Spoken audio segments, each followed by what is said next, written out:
Hey, this is Daniel from Adorama. I'm here in Central Park in New York City today, and we're shooting some headshots of Sharinna.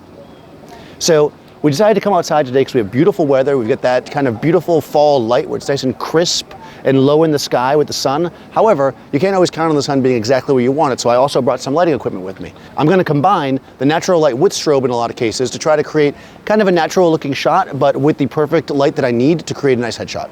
In the first setup, we put Sharinna in the shade, which is typically a really great thing to do. The light actually looked pretty nice when I just shot a picture. However, the background was completely blown out and we didn't want to go for that. We've got kind of these warmish, reddish colors, and she's got this beautiful shirt on. So we decided to warm up the background a little bit by letting the exposure fall back. But when I expose for the background, of course, then she's not lit at all.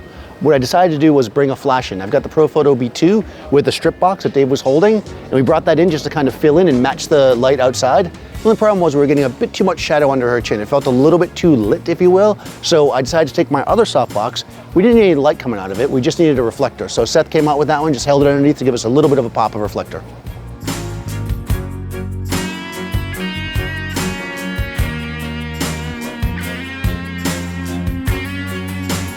So for the second setup, we wanted to get some 3/4 shots to show off the body. At first I just pulled back and shot in the same location, but what I found was having her so close to the wall was kind of distracting.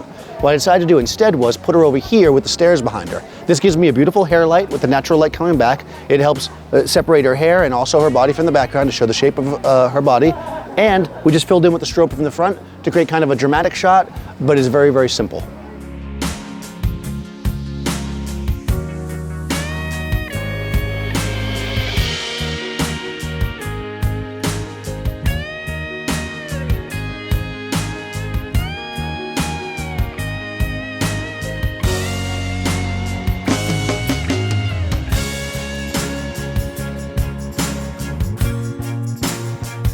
Okay, so for the second look, we decided to change up the location a little bit. We're down here by the lake in Central Park, and this is a nice quiet area I found a while back. Sometimes when you need to shoot outside, there can be too many people around. It can be distracting, people saying things while you're trying to shoot or just being in the shots. So it's good to have in your pocket a couple of areas where you can kind of go and be away from the people. So this is one place that I like to use. It's by the lake, it's nice and quiet. We just waited till the couple people that were here cleared out. Now we're in the gazebo. I'm using, again, we can see the sun's coming from this side. This is the beauty of shooting this time of year. The sun's relatively low in the sky all day long, so we've got this nice light coming here. I'm using it as a backlight, and I'm filling in with the softbox. Cleaning it up, making it look nice. Again, I'm not trying to make the background dark or really make it overpowering. I want to make it feel somewhat natural, but nice enough and well lit so that she has good, even light across her face.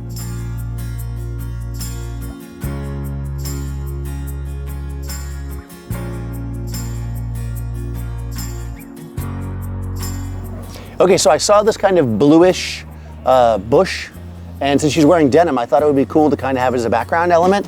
It'd probably be too distracting for a conventional headshot, but for things like a web page or a Facebook banner, this kind of shot can be really useful. So we're just going to shoot a handful of shots here as well. Good.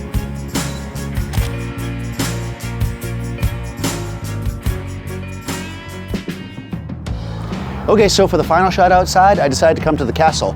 My original plan here was to try to just use natural light for this, but in the end, where I wanted to put her to get the background that I wanted, it just wasn't perfect for that. So we decided to use a little strobe fill, just like we've done all day long. Nice 2x3 softbox with the B2, little TTL, little high-speed sync, and we're able to kind of match the light out here, get nice pretty light across her face, and the background which we wanted.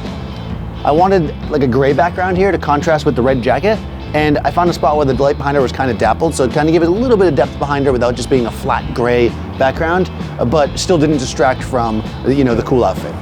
Last 5 shots, here we go, in 5, good, 4, 3, 2, 1, and 1 for good luck.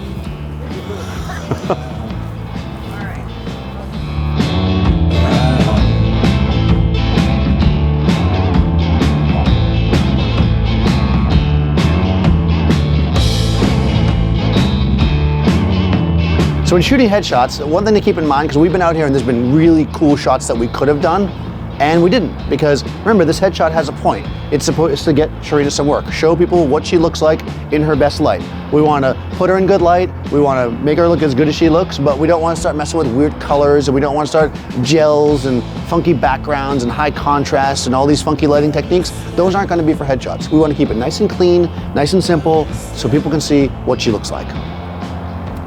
And thank you for watching. Don't forget to subscribe to Adorama TV, and I will see you next time on set.